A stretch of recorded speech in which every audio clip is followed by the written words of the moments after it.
प्रभु यीशु मसीह के नाम की महिमा हो। मैं धन्यवाद देता हूँ परमेश्वर ने एक बार फिर से मुझे आप लोगों के बीच कुछ वचन बाँटने के लिए अनुग्रह दिया।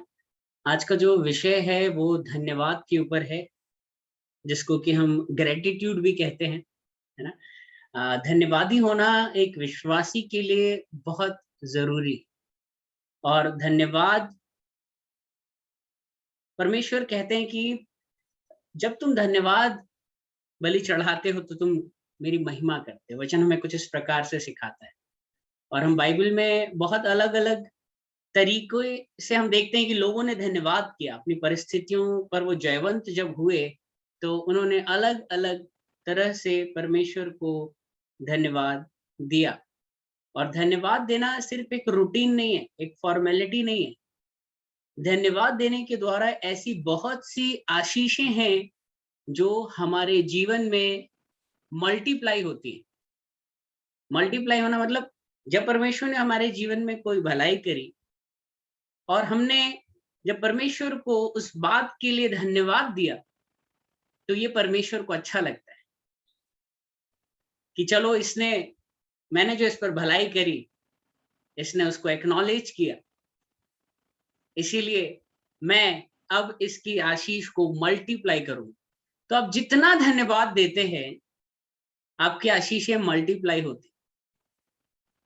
जितना आप धन्यवाद देंगे, वो मल्टीप्लाई होती चली जाएँगी।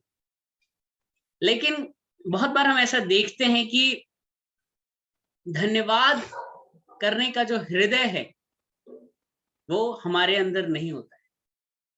हम बहुत समय तक चीज़ों से लड़ते हैं, सालों-सालों हम प्रार्थना निवेदन देते हैं और जब वो प्रार्थना पूरी हो जाती है, तो हम चंद मिनटों में ही उस धन्यवाद के विषय को बोलकर अपनी ज़िंदगी में मशगूल हो जाते हैं, भूल जाते हैं। लेकिन बाइबल क्या कहती है कि परमेश्वर के किसी उपकार को कभी ना भूलना, है ना? अब आप सोचिए आज से 3 साल पहले परमेश्वर ने आपके जीवन में कोई काम किया था। उस वक़्त आप ज़ूम मीटिंग पर आए, आपने धन्यवाद दिया सबके सामने और आप भूल गए। फिर आप वेट कर रहे हैं कि अब जब अगली बार कुछ होगा, तब मैं धन्यवाद दूँगा। कई बार हम धन्यवाद के नए-नए रीज़न्स ढूँढते हैं। लेकिन परमेश्वर कहता है कि जो मैंने पुराने तुम्हारे साथ आश्चर्य कर्म किए हैं, उनको लिख लो। उन्हें अपने हृदय रूपी पटिया में लिख लो, अपने दिमाग में जड़ लो और जब कभी तुम विश्वास से गिरो, प्रभु क्यों बोलते थे? परमेश्वर ने क्यों कहा कि आश्चर्य कर्मों का वर्णन करो? क्योंकि ये जब हम आश्चर्य कर्मों का वर्णन करते हैं, उन्हें रिकॉल करते हैं, उन्हें लिख कर रखते हैं, तो जब हमारे सामने भविष्य में कभी डिफिकल्टी आती है, तो वो आश्चर्य कर्म हमारे हियाव को बढ़ाते, हमारे ढाढ़स को बढ़ाते। आप देखेंगे पुराने नियम में जब कभी भी परमेश्वर कोई आश्चर्य कर्म करते थे, वहां पर तुरंत लोग क्या करते थे? एक वेदी बनाते थे। वेदी क्या है? एक रिमाइंडर है, एक परमेश्वर का एक कर्तव्य निष्ठता का एक सिंबल है कि जब भी मैं उस वेदी को देखूंगा, वो मुझे बात याद आएगी कि परमेश्वर ने मुझे उस समय कैसे छुड़ाया था। जब उस समय छुड़ाया इतनी बड़ी विपत्ति से, तो वो अब भी छुड़ाए। एक बार सिस्टर सौम्या भी प्रीच कर रही थी, उन्होंने भी अपनी प्रीचिंग में कहा था कि हमें एक डायरी बनानी चाहिए और जिस दिन परमेश्वर ने जो भी आश्चर्य कर्म हमारे साथ किया, हमें उसे लिख लेना चाहिए। और जब हमारी प्रार्थनाओं का उत्तर नहीं आए या हम मायूस हो जाए या हमारा विश्वास डगमगाने लगे, तब हमें उस डायरी को ओपन करना चाहिए और उसे पढ़ना चाहिए, जिससे कि हमारा हियाव बढ़ता है ना? तो बाइबल कहती है कि परमेश्वर के किसी उपकार को कभी ना भूलें। परमेश्वर ने आपके बचपन से लेकर अब तक जितने भी आश्चर्य कर्म आपके साथ किए, गिन गिन कर, हम एक गीत गाते हैं ना, गिन गिन कर तेरी स्तुति कर। गिनिए उन आश्चर्य कर्मों को, बहुत जरूरी है। कई बार हम उन बातों को गिनते नहीं है, उन उपकारों को हम भूल जाते हैं, इसलिए नए उपकार होना कम होने लगते हैं। कई बार हम, आज तू क्या कर रहा है प्रभु, पास्ट की बात छोड़, जो तूने किया, आज क्या कर रहा है? आज तो मैं कंगाल हूं, आज तो मैं दिक्कत में हूं, आज तो मैं बीमारी में हूं। परमेश्वर आपके मन को परखने वाला परमेश्वर, बाइबल कहती है कि वो मनों को जांचने वाला परमेश्वर है। उसके लिए पिंपल को ठीक करना और कैंसर और ट्यूमर को ठीक करना एक ही बात है। उसके लिए कोई भी परिस्थिति बड़ी नहीं होती।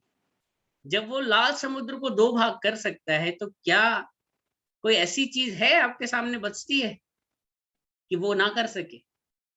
समटाइम परमेश्वर ऑल्सो, है ना, God also used to wait to reply. वो देखता है कि इसका मन मेरे प्रति धन्यवादी है कि नहीं, ये उन उपकारों को भूल गया है। परमेश्वर देखते हैं। तो कुछ हम देखते हैं धन्यवाद के विषय जो बाइबल हमें बताती है, और सर्टेनली हमारे विश्वास को बढ़ाएंगे और हमारे सोच को, हमारे दिमाग को एक नई दिशा प्रदान करेंगे। इसके लिए हम पढ़ेंगे लूका की किताब, उसका 17वां अध्याय, उसकी 11 से लेकर 19 आयत तक।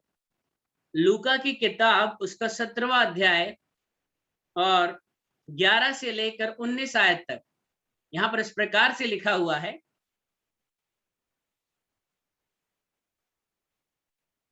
यहाँ इस प्रकार से लिखा है, और ऐसा हुआ कि वह यरूशलेम को जाते हुए सामरिया और गलील के बीच से होकर जा रहा था, और किसी गांव में प्रवेश करते समय उसे 10 कोढ़ी मिले, और उन्होंने दूर खड़े होकर ऊंचे शब्द से कहा, हे यीशु, हे स्वामी, हम पर दया कर। उसने उन्हें देखकर कहा, जाओ और अपने तय याजकों को दिखाओ, और जाते ही जाते वे शुद्ध हो गए। तब उनमें से एक यह देखकर कि मैं चंगा हो गया हूं, ऊंचे शब्द से परमेश्वर की बढ़ाई करता हुआ लौटा, और यीशु के पांव पर मुंह के बल गिरकर उसका धन्यवाद करने लगा, और वह सामरी था। इस पर यीशु ने कहा, क्या 10 के 10 शुद्ध न हुए? तो फिर वे 9 कहां हैं? क्या इस परदेसी को छोड़ कोई और ना निकला जो परमेश्वर की बढ़ाई करता? तब उसने उससे कहा, उठकर चला जा, तेरे विश्वास ही ने तुझे चंगा किया है। हम देखते हैं यहाँ पर 10 कोढ़ी थे, और उन 10 के 10 कोढ़ियों को, सर मुस्कान आप शायद अनम्यूट हो गए, एक बार चेक कर लीजिए। Okay, thank you. तो यहाँ 10 कोढ़ी थे, 10 के 10 जो हैं वो शुद्ध हो गए, हील हो गए। कोढ़ कितनी भयंकर बीमारी, लेकिन परमेश्वर ने सिर्फ बोला, जाओ और याजकों को दिखाओ, और वो जाते जाते ही हील होना शुरू हो, और कंप्लीटली हील हो गए एक समय में। और 9 जो थे, वो ये देखकर कि मैं चंगा हो गया हूं, कोढ़ियों को शहर में रहने की अनुमति नहीं होती थी, देश में रहने की अनुमति नहीं होती थी, उनके लिए अलग से गांव बसाए जाते थे, वो वहां रहते थे। कितने दिनों से बहुत से लोग अपने रिश्तेदारों से नहीं मिले होंगे, किसी को किससे पैसे लेने होंगे, किसी का कुछ काम, सब कुछ वहां पहुंच गया जहां पर उनका मन था। 9 के 9 जो हैं, कोई अपने परिवार वालों से मिलने चला गया, किसी का कुछ ये उद्देश्य बाकी था, इधर उधर चले गए। सिर्फ एक लौट कर आया धन्यवाद करने की। क्या लिखा है? परमेश्वर की बढ़ाई करता हुआ वापस लौटा, और प्रभु यीशु मसीह के चरणों में दंडवत किया था। प्रभु बोलते हैं कि क्या 10 के 10 शुद्ध नहीं हुए थे? तो वो बाकी 9 कहां हैं? वो बाकी 9 कहां हैं? सिर्फ एक ही लौट कर आया। बहुत मुमकिन है, ऐसा हो सकता है, हम कह नहीं सकते कि, मतलब आप कह सकते हैं कि उन 9 में से हो सकता है कि बाकी कुछ लोगों का या सारे 9 का 9 का जो कोड है वापस हो सकता आ गया हो, लेकिन ये गारंटी की बात है कि जिस 10वें ने परमेश्वर को धन्यवाद बलि चढ़ाया, उसके जिंदगी में गारंटी दोबारा कभी कोड वापस नहीं आया। मैं कोड क्या कहूं कि कोई बीमारी नहीं आई होगी, क्योंकि जिसको परमेश्वर ने आशीषित कर दिया वो आशीषित हो गया, है ना। लेकिन परमेश्वर देखता है, कई बार हम बहुत ज्यादा डिसओबीडियंस में चलते हैं और हमारा हृदय धन्यवादी नहीं होता, इस कारण से हम अपनी आशीषों को खो बैठते हैं। तो बहुत जरूरी है कि जब परमेश्वर आपको चंगाई दे, आपके शरीर की चंगाई, आपके मन की चंगाई, आपकी आत्मा की चंगाई, परमेश्वर को धन्यवाद देना ना छोड़े। परमेश्वर को धन्यवाद देना ना छोड़े। धन्यवाद देने के कई तरीके हैं। अभी प्रभु यीशु मसीह तो नहीं है आपके सामने, अभी कहाँ जाएंगे आप धन्यवाद देने के लिए? प्रभु यीशु मसीह की गैर मौजूदगी में आप उसके उस भवन में जाइए जहां उसकी आत्मा वास करती। अपने उस पासबान के पास जाइए जिसने आपके लिए रात रात भर घुटनों में बैठकर आपके लिए दुआ करी। प्रभु यीशु मसीह नहीं है लेकिन उनके भी प्रतिरूप आप कह सकते हैं, याजक हैं आपके पास, उन्हें धन्यवाद दीजिए। कलीसिया के सामने खड़े होकर परमेश्वर के द्वारा किए गए उस आश्चर्य कर्म का धन्यवाद दीजिए। लोगों को गवाहियां दीजिए, अपने पड़ोस में, अपने वर्क प्लेस में, स्कूल में, जहां भी आप दे सकते हैं गवाही दीजिए। अरे मेरे साथ प्रभु ने एक किया, मुझे कोढ़ था, मैं अंधा था, प्रभु ने चंगा। लोगों के विश्वास को बढ़ाई। प्रभु ने क्या बोला? जाओ इस पृथ्वी के छोर तक मेरे गवाह है। सिर्फ गवाही एक बार नहीं देनी है, धन्यवाद बलि एक बार नहीं चढ़ाना है, ये जिंदगी भर का काम है। 2008 में प्रभु यीशु मसीह ने मुझे बचाया था, लेकिन आज भी मैं प्रतिदिन उस बात की गवाही देता हूं। आप परमेश्वर के भवन में जाकर धन्यवाद बलि चढ़ा सकते। कलीसिया की जरूरतों को आप पूरा करने के लिए एक अच्छी भेंट आप परमेश्वर के दासों को दे सकते। धन्यवाद देने के कई तरीके होते हैं, सिर्फ मुंह से ही धन्यवाद नहीं, है ना। प्यार जो है वो एक्शन में भी दिखना चाहिए। हाँ, कुछ हुआ है, बर्थडे होता है तो क्या करते हैं हम? बहुत खर्चा करते हैं, ये हो गया, वो हो गया, नया जीवन मिला, है ना। उस बर्थडे को, है ना, आप कई साल पहले पैदा हुए, हर साल उसे याद कर करके आप जस्ट रिमेम्बरेंस में इतना खर्चा करते हैं। लेकिन आपके जीवन को परमेश्वर ने बचा लिया, एक नया जीवन। जैसे मैं तो मर ही गया होता, परमेश्वर ने मुझे नया जीवन दिया। हम क्यों बोलते हैं born again Christian? Born again Christian का मतलब क्या होता है?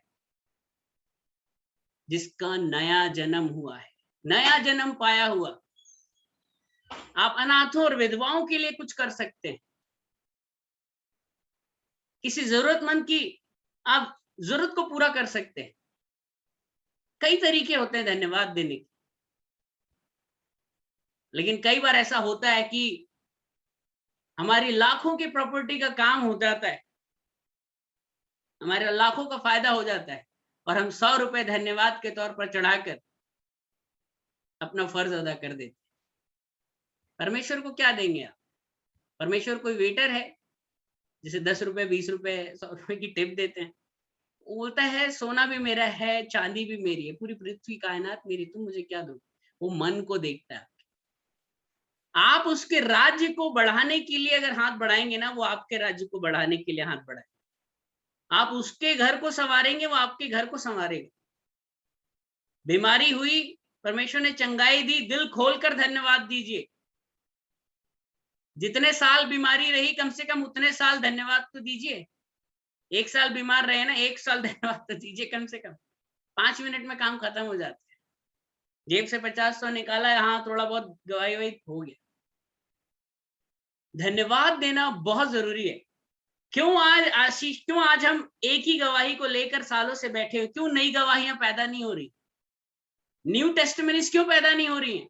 हाँ, कुछ सालों पहले किया था, पर नए हम धन्यवाद नहीं दे रहे, इसलिए वो मल्टीप्लाई नहीं हो रही, वो रिपीट नहीं हो हमारे जीवन में। अगर आप प्रतिदिन अपने जीवन में आश्चर्य कर्म देखना चाहते हैं, तो जो भी लास्ट मिरेकल आपके साथ हुआ है, जो भी लास्ट आश्चर्य कर्म आपके साथ हुआ है, जो भी भलाई परमेश्वर ने, उसको आप बोलते रहिए। बोल, परमेश्वर भी बोलेगा यार तो वही, इसको नया देता, इसको नया देता।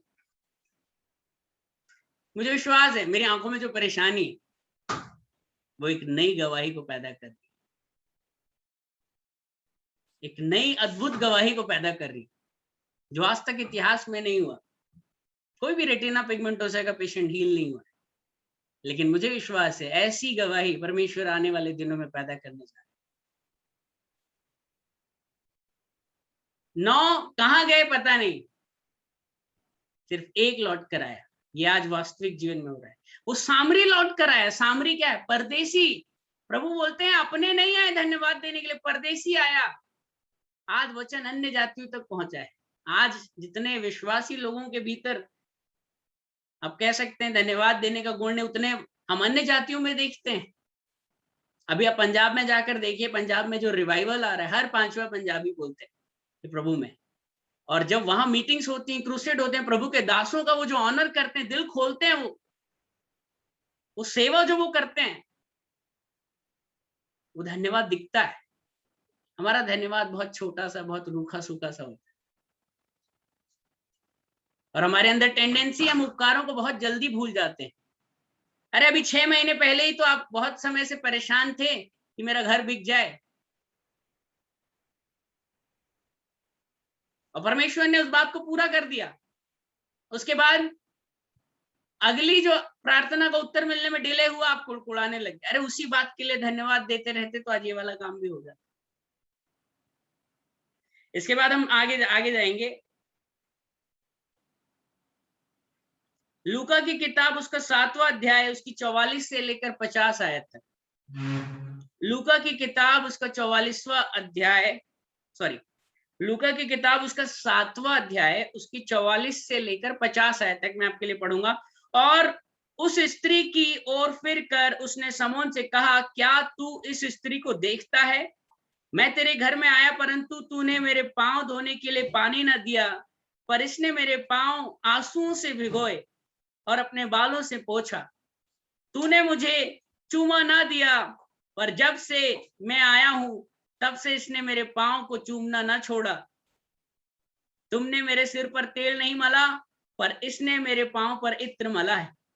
इसीलिए मैं तुझसे कहता हूं कि इसके पाप जो बहुत थे क्षमा हुए, क्योंकि इसने बहुत प्रेम किया। पर जिसका थोड़ा क्षमा हुआ वह थोड़ा प्रेम करता है। और उसने स्त्री से कहा, तेरे पाप क्षमा हुए। तब जो लोग उसके साथ भोजन करने बैठे थे, वे अपने अपने मन में सोचने लगे, यह कौन है जो पापों को भी क्षमा करता है? पर उसने स्त्री से कहा, तेरे विश्वास ने तुझे बचा लिया है, कुशल से चली जा। धन्यवाद दिया उसने, सबसे बहुमूल्य चीज के द्वारा उसने धन्यवाद दिया। उसके पाप क्षमा हुए, प्रभु ने उसे बचाया, उसे अंधकार से निकाला, उसे छुड़ा लिया। वो आंसुओं से प्रभु के पांव को भिगो रही, और वहां लिखा है उसने चूमना ना छोड़ा। ये नहीं कि 1-2 बार चूमा, पांव को छोड़ दिया।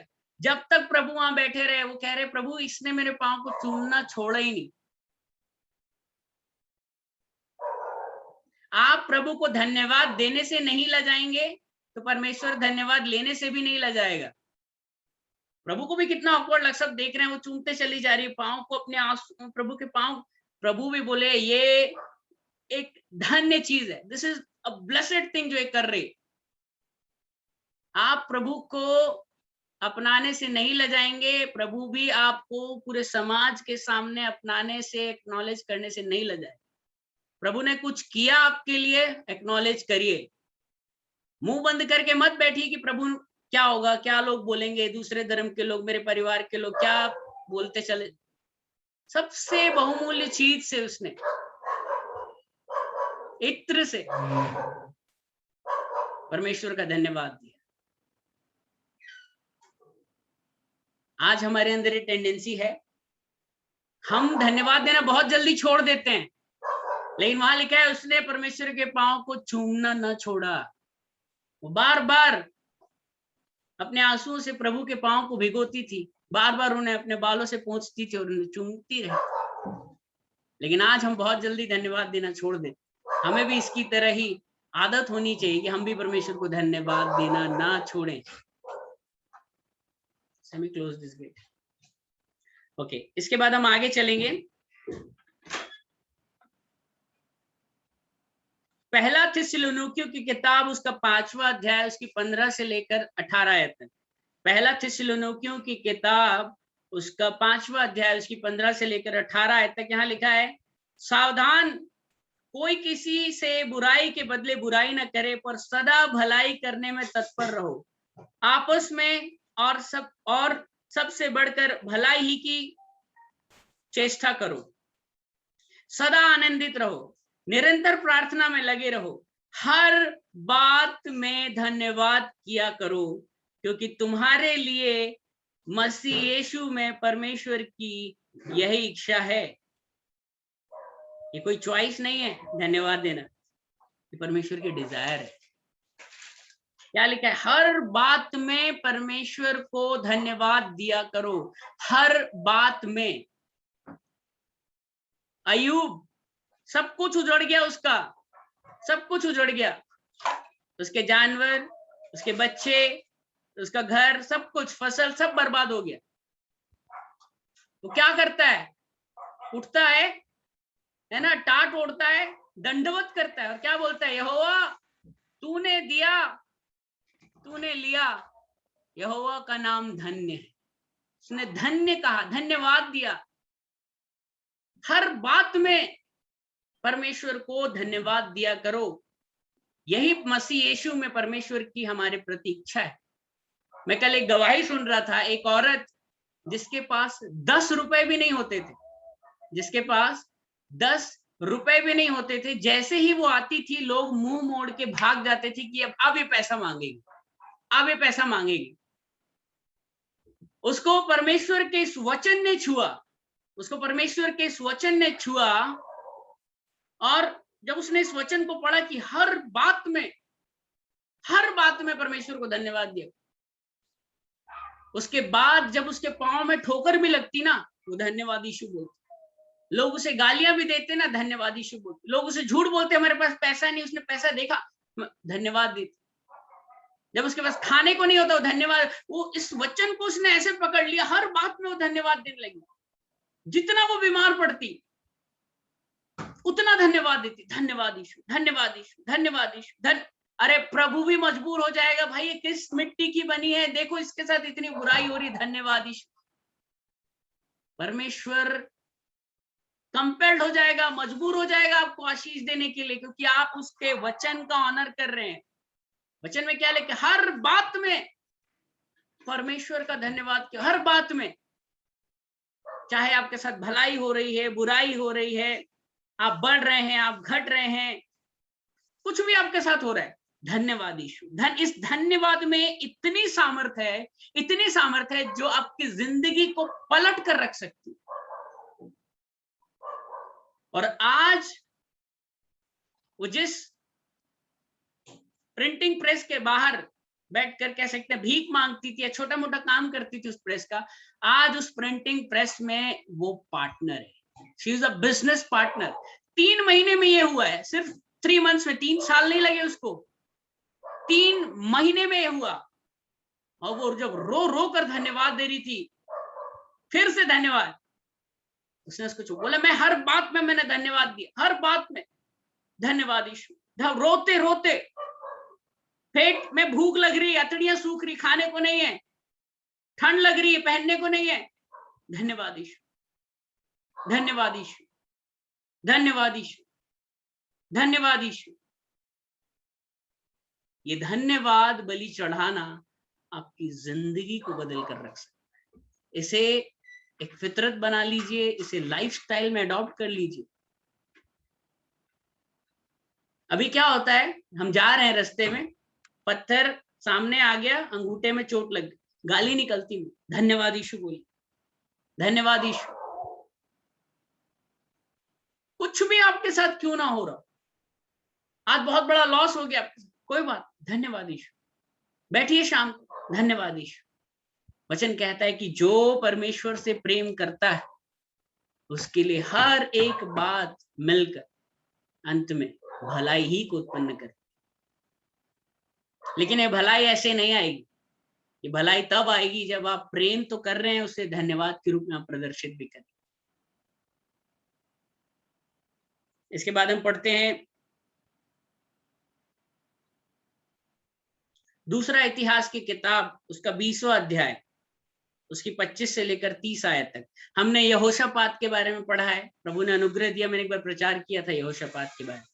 जब वो अपने सैनिकों से आगे आगे परमेश्वर के भजन और स्तुति गाने वालों को लेकर लड़ने के लिए निकला, और परमेश्वर ने ऐसा पराक्रम किया था, ऐसी कंफ्यूजन की स्पिरिट डाल दी थी कि मुआबी, अम्मोनी, है ना, ये सब जो थे सेईर के लोग आपस में एक दूसरे को मार डाले। और लिखा है 3 दिन तक वो इतनी लूटते रहे कि उनके बैग भर गए, थैले फट गए, पर लूट खत्म नहीं हुई। उसके बाद उन्होंने क्या किया था, हमारे पास समय कम है इसलिए हम पूरा नहीं पढ़ेंगे। तब वहां पर इस प्रकार से लिखा है, तब यहोशापात और उसकी प्रजा लूट लेने को गए और लोथों के बीच बहुत सी संपत्ति और मन भावने गहने मिले। उन्होंने इतने गहने उतार लिए कि उनको न ले जा सके, वरन लूट इतनी मिली कि बटोरते बटोरते 3 दिन बीत गए। चौथे दिन वे बराका नाम तराई में इकट्ठे हुए और वहां यहोवा का धन्यवाद किया। जीत मिलती है हमें जिंदगी में, लेकिन कई बार हम धन्यवाद देना भूल जाते हैं, या देते हैं तो वो बहुत क्षणिक होता है, बुलबुले के समान होता है हमारा धन्यवाद। लेकिन इन्होंने धन्यवाद देना, जीत के बाद जश्न मनाने लग जाते, पार्टियां। अरे पार्टी से पहले प्रभु के नाम से एक घर में आपने प्रेयर मीट कराई, प्रभु के भवन में कुछ चढ़ाया आपने, सबसे पहला ऑनर प्रभु का, सबसे पहला धन्यवाद, सबसे पहला जश्न प्रभु के मंदिर में होना चाहिए। क्या लिखा है, उन्होंने परमेश्वर का धन्यवाद किया, इस कारण उस स्थान का नाम बराका की तराई पड़ा जो आज तक है। तब वे अर्थात यहूदा और यरूशलेम नगर के सब पुरुष और उनके आगे आगे यहोशापात आनंद के साथ यरूशलेम लौटे, क्योंकि यहोवा ने उन्हें शत्रुओं पर आनंदित किया था। सो वे सारंगियां, वीणा और तुरियां बजाते हुए यरूशलेम में यहोवा के भवन को आए। सारंगियां बजाते हुए, तुरियां बजाते हुए, नगाड़े बजाते हुए, झूमते हुए। वो पार्टी करने नहीं गए, दुनियावी जरूरत नहीं गए जश्न, वो यहोवा के भवन में आए, वो यहोवा के भवन में आए। और इसके बाद क्या लिखा है 30वीं आयत में, और यहोशापात के राज्य को चैन मिला, क्योंकि परमेश्वर ने उसको चारों ओर से विश्राम दिया था। जब आप धन्यवाद देते हैं तो आपके जीवन में चैन आता है, सुकून आता है, करार आता है आपके दिल में, और चारों ओर के शत्रुओं से परमेश्वर आपको आराम देता है। एक बाड़ा धन्यवाद जब जब आप बोलते हैं, जितनी बार आप धन्यवाद बोलते हैं, आप विश्वास करिए 1 ईंट, 2 ईंट, 3 ईंट, 400 ईंट, एक ऐसा एक विशाल गढ़ बन जाता है धन्यवाद के द्वारा कि फिर शत्रु आप पर चढ़ाई नहीं कर सकता। ना ही बीमारी, ना ही क्लेश, ना ही घर के संकट, ना ही असफलता, चारों ओर से परमेश्वर आपको आराम देगा। हम दाऊद के भजन में क्या पढ़ते हैं, वहां लिखा है धन्यवाद के साथ फाटकों में प्रवेश करना है, मुंह लटकाए हुए नहीं, चिड़चिड़ाते हुए नहीं, धन्यवाद के साथ, धन्यवाद के साथ। एक और वचन पढ़ के हम खत्म करेंगे, पहला शमूएल की किताब, इसका पहला अध्याय, उसकी 2री आयत। और उसकी 2 पत्नियां थी, एक का तो नाम हन्ना और दूसरी का पनिन्ना था, और पनिन्ना के तो बालक हुए, परंतु हन्ना के कोई बालक ना हुआ। और यह मन में व्याकुल होकर यहोवा से प्रार्थना करने और बिलक बिलक कर रोने लगी। और उसने यह मन्नत मानी कि हे सेनाओं के यहोवा, यदि तू अपनी दासी के दुख पर सचमुच दृष्टि करे और मेरी सुधि ले और अपनी दासी को भूल ना जाए और अपनी दासी को पुत्र दे, तो मैं उसको जीवन भर के लिए यहोवा को अर्पण करूंगी और उसके सिर पर छुरा फिरने ना दूंगी। इसके बाद हम देखते हैं यहाँ पर क्या लिखा है, इसके बाद यहाँ पर लिखा है 27वें, वह उसके बाद वो जब उसका बच्चा पैदा होता है, हम पूरा नहीं पढ़ रहे हैं, धन्यवाद देने के लिए जब उसकी मन्नत पूरी हो जाती है या आशीष से मिल जाती है, उसके बाद यहाँ 27वें में लिखा है, यह वही बालक है जिसके लिए मैंने प्रार्थना की थी और यहोवा ने मुझे मुंह मांगा वर दिया है, इसीलिए मैं भी उसे यहोवा को अर्पण कर देती हूँ कि यह अपने जीवन भर यहोवा ही का बना रहे। तब उसने वही यहोवा को दंडवत किया। कई बार होता है ना, हम बहुत सारी वाचाएं बांधते हैं, वॉस लेते हैं, हम शपथ खाते हैं, झूठी शपथ मत खाना बाइबल में लिखा है, उतावली में आके कोई वाचा मत बांध देना, प्रभु तू मेरा अगर ये काम करेगा तो मैं तेरे मंदिर में प्रभु ये चढ़ाऊं। काम हो गया उसके बाद, अरे प्रभु अभी तो बड़ी कड़की है प्रभु, बाद में कर। प्रभु बोलता है अब दोबारा ये मौका नहीं आएगा, है ना। हन्ना ने अपने वादे को, अपनी उस वाव को, मन्नत को पूरा किया, धन्यवाद देने के लिए गई। आज हमारे जीवन में आशीष आती है, हम धन्यवाद देने के लिए पलट कर भी नहीं आते। एक वचन और, हमारे पास 3 मिनट है, हम एक बात और पढ़ेंगे, मेरे साथ निकालेंगे दूसरा शमूएल 6वां अध्याय, दूसरा शमूएल 6वां अध्याय 20 से लेकर 23 तक पढ़ेंगे। यहाँ लिखा है, तब दाऊद अपने घराने को आशीर्वाद देने के लिए लौटा और शाऊल की बेटी मीकल दाऊद से मिलने को निकली और कहने लगी, आज इजराइल का राजा जब अपना शरीर अपने कर्मचारियों के सामने ऐसा उघाड़े हुए था जैसे कोई निकम्मा अपना तन उघाड़े हुए रहता है, तब क्या ही प्रतापी देख पड़ता था। दाऊद ने मीकल से कहा, यहोवा जिसने तेरे पिता और उसके समस्त घराने की संति मुझको चुनकर अपनी प्रजा इजराइल का प्रधान होने को ठहरा दिया है, उसके सम्मुख मैंने ऐसा खेला और मैं यहोवा के सम्मुख इसी प्रकार खेला करूंगा। और इसके बाद लिखा है, और इससे भी मैं अधिक तुच्छ बनूंगा और अपने लेखे नीच ठहरूंगा, और जिन लड़कियों की तूने चर्चा की है वे भी मेरा आदर मान करेंगी। और साउल की बेटी मीकल के मरने के दिन तक उसको कोई संतान न हुई। हम जानते हैं दाऊद आज भी एक महान राजा के रूप में, इसने 40 वर्ष तक इजराइल पर राज्य किया। एक राजा, एक प्रधानमंत्री, सोचिए नरेंद्र मोदी है ना, बिडेन जो है, अपने कपड़े उतार कर अगर परमेश्वर की धन्यवाद, कैसा उसको, अरे लोग देख क्या होगा। दाऊद बोलता है, मैं जो आज खेला हूं ना परमेश्वर की महिमा के लिए, आज जो परमेश्वर को धन्यवाद देने के लिए मैं जैसा मदमस्त होकर सब कुछ भूलकर जैसा खेला हूं, वो कहता मैं इससे और अधिक खेलूंगा, इससे और अधिक खेलूंगा, और निकम्मा और तुच्छ ठहरूंगा, नीच ठहर जाऊंगा उसके लिए। अगर उसको धन्यवाद देने के कारण आपको समाज में आज अगर लजाना भी पड़ता है, आप लजाइए मत। बाइबल में लिखा है, प्रभु मैं घटू तू बढ़े, धन्यवाद दीजिए, शर्माइए नहीं धन्यवाद देने के लिए। और उसी मीकल का यहाँ लिखा है, जीवन पर्यंत कोई औलाद नहीं हुई, क्योंकि उसने परमेश्वर के दास को धन्यवाद करने के कारण तुच्छ बोला, उसने खुद धन्यवाद नहीं दिया, संतान नहीं हुई। आज बहुत से लोग आशीषों को, संतान जो आशीषों को दिखाती, प्राप्त नहीं कर रहे अपने जीवन में, वो बांझ हो गए हैं, उनके आशीष की भूमि सूखी हुई क्योंकि वो धन्यवाद नहीं देते हैं। मेरे को रोज, मैं आपको बताऊं, मैं यूट्यूब में वीडियो डालता हूँ, मुझे रोज मेरे ही परिवार के लोग, जबलपुर के मुकेश तिवारी और कई लोग बोलते हैं, तू, मेरे को लिटर कल भी एक ने आया, मेरे पास कमेंट आया मेरे यूट्यूब कि तू हिंदुओं के नाम पे कलंक है। मैं बोला चलेगा, मैंने ना उसको डिलीट कर दिया, मैंने उन लोगों को ब्लॉक कर, मैंने पलट के कोई जवाब नहीं, लेकिन आज भी मैं उस काम को करता जा रहा हूँ। मुझे बोलते हैं कई बार, तू हिंदुओं के नाम पे कलंक है, कितने लोगों ने मुझे बोला, मेरे पापा ने मुझे चमार बोला, बहुत कुछ बोला, लेकिन मैं रुका नहीं, है ना, क्योंकि परमेश्वर के महिमा के लिए, है ना, अगर मुझे लज्जित भी होना पड़े मुझे फर्क नहीं पड़ता है।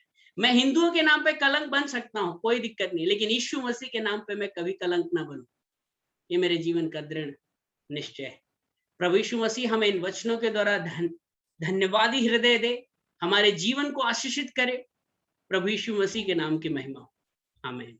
Praise the Lord. Over to you pastor.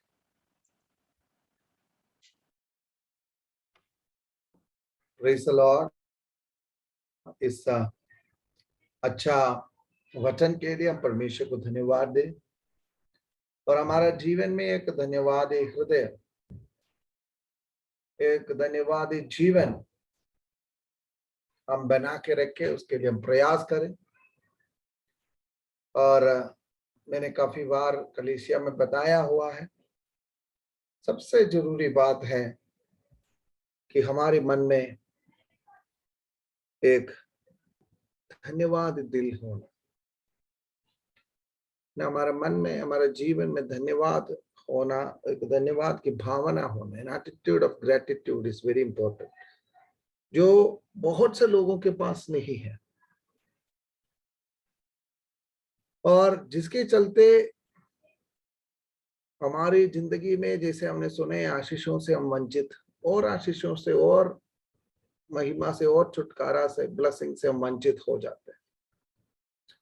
तो हम प्रार्थना करें प्रभु हमें इस वचन के अनुसार एक धन्यवादी दिल दे और प्रभु में बढ़ने को सहायता करे। परमेश्वर का दास को भी प्रभु बड़ी आशीषित करे। इस अच्छा वचन के लिए प्रभु का महिमा हो, उनको भी धन्यवाद हो। और आपके बीच में कोई प्रार्थना निवेदन है, धन्यवाद की बात है, तो आप शेयर कर सकते हैं। उन विषयों के लिए हम प्रार्थना करेंगे। कोई शेयर करने से पहले कोई प्रार्थना करना चाहता है तो आप बता सकते हैं, उसके बाद हम